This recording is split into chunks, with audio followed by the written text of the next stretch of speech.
Now on Kiwi. The Radio Wammo Breakfast. Issues of the day under T-Radar. Indeed, we're crossing live to T-Radar via live Skype video this morning. Morning, T-Radar. Good morning to you, Wammo. And we're kicking off the issues today with a bit of a South American theme. A bit of a South American theme. Look, every so often you hear of a story that you think, oh, that is, while at the same time being quite good, also absolutely tragic. In Brazil, Chile, at the moment, they've had a bit of a mine disaster, and a mine, I think it was a copper mine, sort of gold mine, collapsed on itself, and there was 33 men trapped down there, and they went, oh no, all's up for them. Well, 17 days have elapsed, and they've finally discovered that the men are all still alive, stuck in a chamber 700 metres under the earth. Well, that's the good news. The bad news is that it's going to take them 4 months to dig them out. Goodness. 4 months under the ground. 4 months. And so they say, look, they should be fine. They've got water and we can get sort of supplies down to them. But they're really worried about the fact that over the course of 4 months, some of them might go a little bit mad. Yeah, well, as you would. Stuck down in the mine. What do you do if someone goes mad in the mine? Just kind of crazy. I wonder how much space they have to move around. I think there's quite a bit of space, actually, and I think they've got electricity because there was a diesel generator down there. So they're not doing too badly. It's just the fact that they'll be sort of cocooned for 4 months under the earth. Yeah, you'd go pretty pale, I'd imagine. Yeah, well, I suppose you would. Do you think they'd have to send down vitamin D tablets? Yeah. Or shine, like there is a sort of, they've drilled a shaft down there, get one of those vitamin D lights and shine it down the shaft, and they all have to take turns bathing under the vitamin D light. It would be very Shawshank Redemption, you spend a certain amount of time in the hole, but I don't think 4 months was ever a penalty. No, that's very funny. Actually, I wonder if it gets all Lord of the Flies down there as well, with sort of, hierarchies and factions and groups all sort of eking out the best bits of comfort in the mine. Yeah. But the good news, I guess, is that they are alive, and if you had a choice of thinking, well, what would I rather be, killed in a mine disaster or having to spend 4 months waiting to be rescued, I know which one I'd take. Well, it makes that one in Australia seem like a bit of a walk in the park. A few years ago, I think it was somewhere like Mount Isa or somewhere like that. Somewhere like that, yes, although they were very tightly confined, weren't they? They were sort of crushed in. Yeah. Yeah. Staying in South America, we're off to Brazil. They've got an election coming up in Brazil, and they passed a law that says that with the presidential election, it's a serious affair, serious business. So there is to be no jokes, no sort of comedic taking of the mickey from any of the presidential candidates by legal decree. So satirists are effectively sort of, it's one of those things where you do that. So immediately, what happens is that all the people then begin to poke the borax at you even more. Well, suddenly everyone's a comedian. Everyone's a comedian, that's right. And where do you draw the line? Telling jokes in the street, does that count? Telling jokes on air, on the radio, would that count? So, fortunately, don't imagine that it would happen here, but it is one of those wonderful sort of South American things that you see and you go, you really haven't thought this through. Did you hear about the rapper, American rapper, who was going to be running for, I think it's president or whatever, the leader they have in Haiti? Yeah, Wycliffe Jean. Yes, but he's been denied. He's not eligible.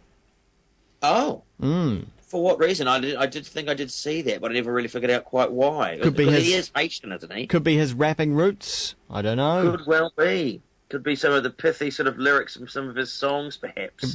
Not quite up to the standard that they want. Yeah. Talking about...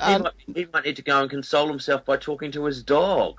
Maybe. Now, I hear that's quite a common thing.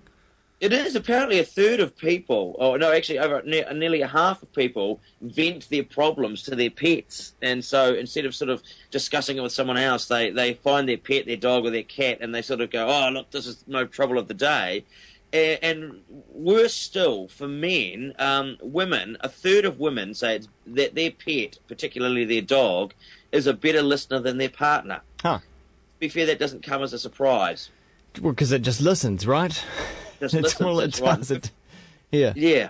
Just sits there sort of staring. What it's actually doing is going, what are you saying and why aren't you feeding me? Yeah. Why aren't you throwing me the ball? So it's got that look of deep concern, when in actual fact, in much the same way as men, it's not actually thinking what you're talking about at all, ladies.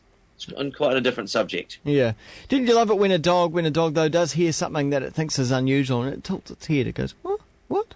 It does. What? And you do get the sense that if you're a little bit upset, your pet does come and go, hey, you're a little bit upset. Hey, buddy. Hey, come on.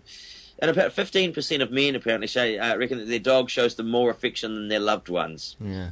But There's probably a reason for that. we know at the end of the day, if you're alone in your house with your dog, you drop dead, the dog's eventually going to have to eat, and he'll probably eat your carcass. That is exactly right. They won't want to. They'll defer it for a few days. Sure. But eventually they will, yes. Yeah. Yes. And apparently 24% of men use their dog to talk to good-looking strangers in the park. Ah. Is that right? Oh, really? The classical kind of romantic comedy scenario, walking through Central Park with the dog? That's right, something to sort of break the ice. I had one of those weird ice-breaking moments on Friday, actually. It was a bit sort of creepy and uncomfortable for a while. I was hosting the design conference, semi-permanent, that was over, and a speaker from England, a guy called Duncan Speakman, performs these sort of mass events called a subtle mob, like a flash mob, but much more subtle. And what he does is he records these tracks, and then you download them from the internet, and at a set time and place, everybody gathers for these subtle mobs, and they listen to them on their headphones. And the one in Auckland was going to be the biggest one ever, because apparently 2,000 people downloaded this, or these two tracks. So depending on what day your birthday is, you get a different track, and you listen to that and sort of interact with people over the course of half an hour. And I was walking up to where it was, and there was this woman with headphones on, and I was a little late, so I assumed that, she probably had her headphones on, and I gave her this kind of look as if to go, hey, we're in on this together. And she sort of smiled back, and then I went, hang on, what if she wasn't in on it? And suddenly I've gone from, hey, we're sharing a special moment, to slightly creepy guy making advances on a girl in headphones. Yeah, indeed. Well, so how did the subtle mob go down? I mean, was it just far too subtle, no one noticed? Oh, no, people noticed. I hadn't actually bothered to download the tracks, and so I was sort of the odd voyeur on the side, and it was in Vulcan Lane. And there was a lot of very confused people. There were people looking on going, why is Vulcan Lane, A, so full, and B, full of people wearing headphones, all standing really still? And so I must actually listen to the tracks, but there's a lot of standing around. It wasn't sort of do calisthenics or anything like that. But you could see people absolutely sort of beside themselves, wondering why all these people were doing this. And then the great thing was, because not everyone started it at exactly the same time, suddenly someone would break off and walk around the block, and then all of a sudden a few more people would break off. So it was sort of nicely distanced from this exact moment in time. But you could see there was one guy I followed down the street, and he was going, why are they doing it? Why? What's going on? Why? It was quite wonderful. The track wasn't Justin Bieber slowed down 800%, was it? No, I don't think so. It was a sort of a wonderful voice. I listened to a quick bit of it, sort of talking and going through a process. But it began to make me then wonder about the nature of public art. And I walked a little bit further. I was down by Britomart, and there was an empty, there was like a backpack lying on the pavement with people standing around it, all going, do you think we should, what do you think we should do? Should we pick it up? Should we call the police? Is it a bomb? So obviously people sort of freaking out about this, and typically New Zealand all just standing there going, oh yeah, we don't really know what we should do. And then I walked past, and down the block was an older couple who going, no one's doing anything. They should call the police. And then this sort of slightly shambolic chap walked past, and I stumbled past him and went, oh, hi radar, and stumbled off, and I went, oh, hi shambolic chap. And then I turned around, and he was at the bag, and he'd picked it up, and he was pulling stuff out and throwing it all over the place, seeing if there's anything of any use in the bag. And I thought, brilliant. If this is a piece of public art and someone's put the bag there to see what happens, fantastic. If it was someone simply losing their bag, well, it's gone. And if it was a terrorist hoping to blow someone up, well, that's totally fine as well, thanks to the actions of what appeared to be a homeless man. That kind of public art, if it wasn't the public art, deserves a scruffy-looking man to come and just tear it apart. It was my moment of the week. T Radar, thanks so much. We'll speak again. We will. Next week, same time, of course.